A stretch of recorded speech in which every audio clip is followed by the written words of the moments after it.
رمضان کی جب پہلی رات شروع ہوتی ہے، اللہ تبارک و تعالیٰ کی طرف سے 5 بڑے اقدامات کیے جاتے ہیں، اور ان اقدامات کا مقصد مسلمانوں کے لیے آسانی پیدا کرنا ہے۔ چنانچہ جامع الترمذی میں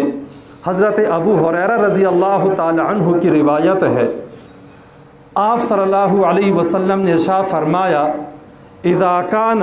اول لیلۃ من رمضان، رمضان کی پہلی رات آتی ہے تو پہلا کام ہوتا ہے صفدت الشیاطین ومردت الجن، اللہ کے حکم سے شیاطین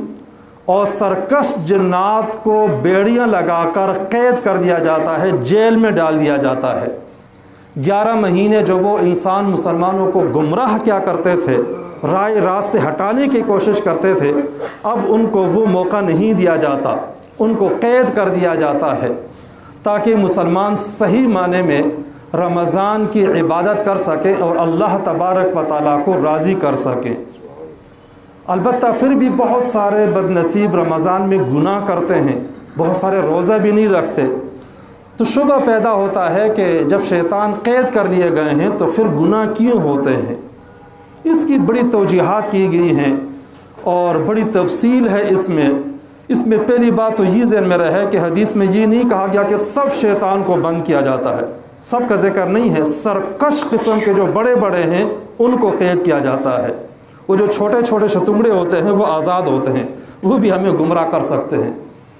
دوسری بات یہ ہے کہ 11 مہینے تک تو وہ آزاد ہوتے ہیں، انسان کو گمراہ کیا ہے، برائی دکھائی ہے، اس کے اثرات تو اب بھی ہوں گے رمضان میں، ان اثرات کی وجہ سے انسان گمراہ ہوتا ہے۔ لطیفہ کسی نے لکھا ہے کہ اسکول میں کہیں اس طرح کی یہی حدیث آ گئی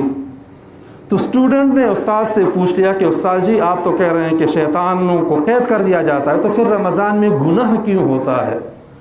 تو ٹیچر نے اپنی زبان میں جواب دیا کہ بیٹے بات یہ ہے کہ شیطان چھٹیوں کا کام دے کر جاتا ہے، جس طرح کہ اسکول میں چھٹیاں ہوتی ہیں تو بچوں کو چھٹیوں کا کام دیا جاتا ہے، بچے اسکول نہیں آتے، گھر پہ ہوتے ہیں، ٹیچر کے سامنے نہیں ہوتے لیکن پھر بھی وہ کام کرتے ہیں۔ تو یہ جو ہمارا استاد ہے، ہم نے استاد بنایا ہوا ہے شیطان کو، یہ 11 مہینے ہمیں سبق دے دیتا ہے، جب رمضان آتا ہے وہ موجود نہیں ہوتا، لیکن اس سبق کے اثرات ہمارے سامنے آتے رہتے ہیں، اس لیے گناہ میں مبتلا ہو جاتے ہیں۔